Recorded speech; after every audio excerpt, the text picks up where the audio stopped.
State governments are racing to modernize their services and collaborate more effectively, but they're often hindered by a complex patchwork of disconnected security systems. This fragmentation creates significant vulnerabilities and operational bottlenecks, and especially when agencies must share sensitive citizen information during a crisis or for routine coordination. The good news is that there is a better way. I'm Wyatt Kash with Scoop News Group, and here to discuss how state governments can move beyond building walls around systems and instead take a whole-of-state approach that protects the data itself is Christian Eng, Senior Director, State and Local Government for Telecom at Virtru. I appreciate you having us, Wyatt. Thank you. So let me start by asking, can you explain what the whole-of-state security concept means? I can. At its core, whole of state is really a state's united front to protect citizen data. Now, while that sounds simple up front, when you start breaking down the layers, it gets really complex because when you think about the average state, they have 50 agencies on average that they have to manage, and that's just in the executive branch. It doesn't include judicial, legislative, or independent, and that's just on the state level. If you go further, it's K through 12 school districts and universities. It's the local municipalities, towns, cities, and counties. And then you also have your tribal governments. So if all of those entities are operating independently, setting up their own systems, how whole of state is intended to protect all of the data that sits in each one of them, even though they only have a jurisdiction over a small amount. So makes a lot of sense. And you're right, it's very complicated when you really start to think about that. Next, what does a typical state's fragmented security approach kind of look like today, trying to cover all that? And how does this whole of state approach transform the picture for them? Yeah, the fragmented security approach of a state really boils down to how federated it is. So that means how much freedom does the average agency have to set up its own tool sets, to create its own workflows? So if you remember back to the 50 agencies, Agency 1 may very well be cloud adopted on Microsoft 365, storing files in OneDrive. Agency 2 might be in Google Workspace, storing files in Google, and Agency 3 might be on-premise in exchange with an on-premise file store. So when you extrapolate that to the rest of the 50 agencies, along with the rest of the state, it creates just a hodgepodge of different file stores. And so when you take a step back to the IT and security folks, their job in whole of state is really to monitor all of those items and how to create a system to protect that data appropriately. Now, one of the states that has done this really well is Arizona. So Arizona not only made strides in whole of state on the state front, but also local, because they created a policy that says any cyber tool that the state purchases can be used by every single agency, every single employee in the state. That is huge for them because they've been working with us for almost a decade, and we have firsthand experience with them. So if John Doe from the Department of Education can request to use Virtru to protect sensitive data, he can, because it's deployed to the entire state. Now, it doesn't stop there at the agencies because it goes to the local governments as well. They've created what's called Cyber Readiness Program. And this is a $10 million fund where they're paying for basic essentials for the local governments and schools to use at no cost to help protect the underfunded folks. So if you consider a rural school district, you might have a teacher. It's not uncommon to find a teacher that's managing the entire IT operations center. So if you think she's teaching 9 to 5, grading papers for an hour, and in the last 30 minutes before she leaves, she's running backups, she's answering help desk tickets, she's doing software updates, and that's not a very good cybersecurity approach when it comes to protecting the student or personal data. So on one hand, the state has taken its own money, allocated it to protect those smaller rural governments, and it also serves as a canary in the coal mine, because if they have more folks that are sending their security logs up into the state knows what to look for. It can help address sophisticated attacks sooner, and it starts creating a unified approach, which is much more relevant to the whole of state intention that it has from the beginning. Well, I really appreciate your laying out those examples, and we've met some of those teachers. That's a hard job that you really need to entrust really professional level cybersecurity practices for that. Talk to me a little about what specific barriers prevent effective data sharing between, let's say, emergency services and law enforcement and other agencies, and kind of how does that impact constituents? Ooh, that's a good one. In short, it's a difference in tool sets. So why is there a difference in tool sets? We covered one because the agencies are all federated. One might be on Google, one might be on Microsoft, and it's tough sharing files between the two. The other is, legacy media. I would say we run across this all the time, where you're finding people transmitting data by fax, burning DVDs and CDs. You're mailing documents, and all of these things are outside the purview of IT. So consider for a moment the Department of Corrections that is transmitting a document to the Attorney General, different office. The corrections officer might very well be filling out an application by hand, and then putting it in an envelope and mailing it to the Attorney General employee. Let's say 20% of the time, the employee at the Attorney General's office scans it in, and then it's on his desktop. He uploads that to the OneDrive account. That 20% number is the only time that the IT and security folks can actually see and track the data. Now step into the shoes of that person for a minute. You are tasked to protect the data, make sure it's encrypted properly, meeting CJIS compliance. You're supposed to scan it for e-discovery. So you're supposed to be able to run searches on the data for court cases. Can't do that.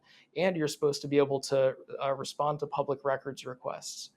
None of that you can do if the data is not even online to begin with. So we run into this scenario quite a bit where both sides are lacking the ability to share sensitive files or emails back and forth. And your second question was constituents. It's one and the same coin. You've probably had a scenario where you've had to renew your driver's license or pay for a new vehicle registration. And in those cases, the constituent clicks on a form, prints it, downloads it, fills it out, attaches a check, and mails it back, hopefully hears back from the state in 2 weeks.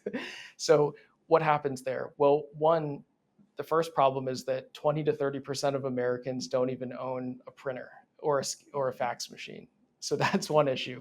Second issue is all of their sensitive data, in that case, their checking account information, their PII, it's not encrypted, it's not meeting compliance, and anybody that gets the letter can grab it. And the third, of course, is that data is now in the system or not in the system for the IT and security folks to track. And both parties are missing that integral component to be able to send files back and forth to each other easily. I can totally appreciate that. We've all suffered from sneaker mail, right? Talk to me a little more about, so how are you seeing states balance the priorities of security, cost, and compliance? Because I think that's one of the things that does hinder them is they want to do security for all the right reasons and get more digital, but they have to balance all these priorities. So how are you seeing states tackling that? Squeaky wheel gets the grease is what it boils down to. So what this touches on is the legislative body is the primary funding source for IT and security within a state.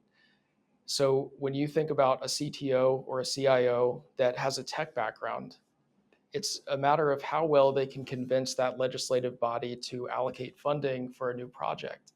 And if they're not aware that every single state is getting hundreds of millions of attacks by Russia and China and domestic terrorism per year trying to extract citizen data, then they're not going to throw money at it. They're fighting for priorities oftentimes with things like a new playground or a new 911 center or new body camera footage for the police force. So things that they can see usually get the priority. Where cybersecurity, if there's not a news story related to it, then they often don't allocate funding for it.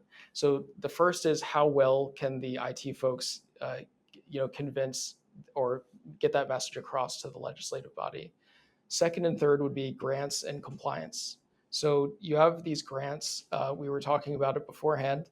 ARPA after COVID, a lot of people were working remotely, and an explosion of digital data occurred.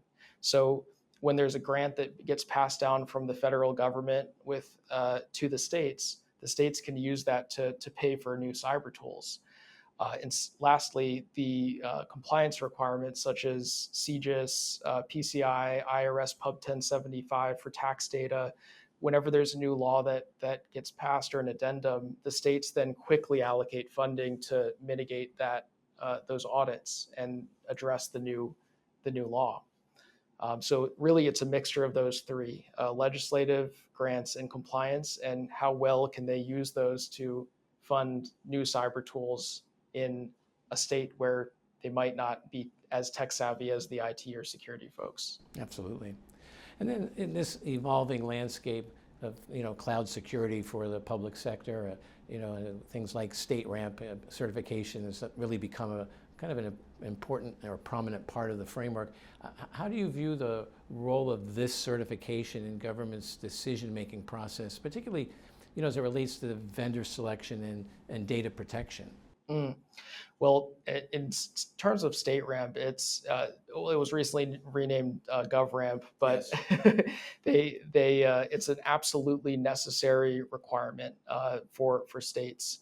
They will be growing in significance, I think, over the next couple of decades, because that certification helps speed up procurement cycles in states that it was bogged down in. So when you look at the average IT person who finds a problem and is trying to pick a vendor to use, the states often did their own security evaluations, which took an additional 6 months to a year on top of the 9-month average procurement cycle. So GovRAMP does a great job of pre-vetting vendors before deploying at a state to ensure that they're state ready. Are they NIST compliant? Do they have data stored inside of the US or overseas? Are they vetted by a third-party independent auditor? Things like that, and that's really the importance of GovRAMP. Yeah, I appreciate your correcting me on the name on that, because I think that also talks to the progress they've made in making it a little more expedient for states to get their systems certified. Lastly, you did share one example, but can you share any other examples of how state governments have improved their security posture with Virtru, and maybe what measurable benefits they achieved? Absolutely. Two come to mind, Utah and Virginia. But I did want to make a quick note. Virtru is also GovRAMP certified and deployed in 17 different states today. At a surface level, most of our clients are using Virtru for the same reason, and that is because when they're sharing 100 million emails or files per year, 10% of those are compliant and sensitive. So they need to be able to encrypt that data and also control it. If you consider for a moment, a state employee sending a PDF with a social security number, they might own that one copy of the document, but they certainly don't own it after it goes out of their perimeter and it's sitting in somebody's Proofpoint, Exchange server, Backupify server, Symantec archive, Iron Mountain tape drive, or the person's iPhone. So in a lot of cases, the states are beginning with a minority of their data. They are still completely responsible for that data that sits outside of the network, but they have no visibility into it and no way to get it back. Virtru is kind of the armored vehicle around that object. So it not only is it removing those third-party accesses to their social security data, but it's also giving the states the ability to set an expiration after they're done working with a contractor that might have a terabyte of their files sitting on their servers. So that is at a core what we do for states in general. I did want to touch on Utah and Virginia, if I may. Utah is an interesting one. Both have been using us for over a decade, or about a decade. But when the MoveIt breach happened, you remember, I think the largest file breach in history, they came to us and said, we want to switch to a vendor that does not have access to our files and that has the ability to control the files after they've been shared.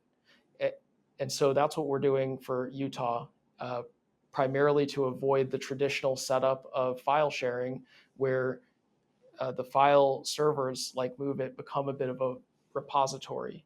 So the most sensitive state files get stored there, and all of the Russian and Chinese hackers that are trying to exfiltrate that data know where to go.